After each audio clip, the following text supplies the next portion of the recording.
धनवान सेठ अपनी पत्नी को घमंड से बोलता है, सुनो, इस शहर में मेरी इज्जत मेरे धन दौलत की वजह से है और लोग तुम्हें भी इज्जत मेरे नाम के पीछे देते हैं, तुम्हारी कोई अलग से पहचान नहीं है। पत्नी बोली, सुनो सेठ जी, घर की लक्ष्मी अगर चाहे तो 1 सेकंड में घर की इज्जत मिट्टी में मिला सकती है और चाहे तो आसमान तक पहुंचा सकती है। आपकी इज्जत मेरे हाथों में है। सेठ हंसकर बोला, तो फिर मौका आने पर दिखा देना। अब शाम को सेठ के घर एक महफिल जमी।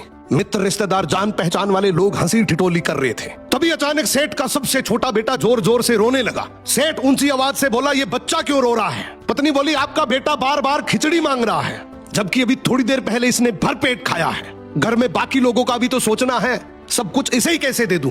ये सुनते ही महफिल में सन्नाटा छा गया। लोग आपस में बात करने लगे कि इतना बड़ा सेठ और घर में खिचड़ी का झगड़ा। सेठ का चेहरा लाल पड़ गया, उसकी इज्जत वहीं धूल में मिल गई। रात को सेठ अपनी पत्नी के पास गया और बोला, ठीक है, मान गया, आज तुमने मेरी इज्जत सबके सामने गिरा दी, अब इसे वापस लाकर दिखाओ। पत्नी बोली, मेरे लिए तो ये चुटकियों का खेल है, बस एक काम करना, उन सबको कल फिर से बुलाओ। अगले दिन फिर से महफिल जमी। हंसी मजाक चल ही रही थी कि बच्चा फिर से रो पड़ा। सेठ बोला, अब क्या हुआ? पत्नी बोली, फिर वही खिचड़ी की जिद।